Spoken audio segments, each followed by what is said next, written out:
Hi guys, আজকে আমি তোমাদের দেখাবো সজনে পাতা ভর্তার রেসিপি।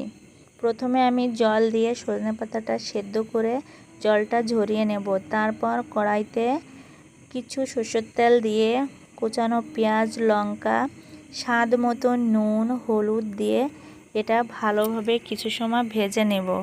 ভেজে নেওয়ার পর আমি এটাকে ব্লেন্ডারে দিয়ে ব্লেন্ড করে নেব। তোমরা চাইলেও এটা শিলনোড়ায় বেটে নিতে পারো।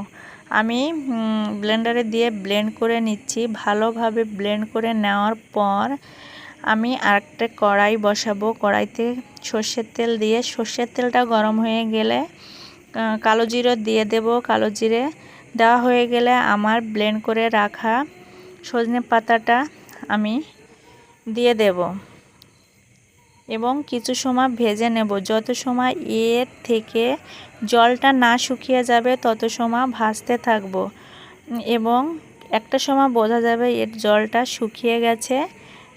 গরম গরম নামিয়ে গরম ভাতের সঙ্গে খেতে খুবই মজা। তাই তোমরা ঝটপট বানিয়ে ফেলো সজনে পাতার ভর্তার রেসিপি।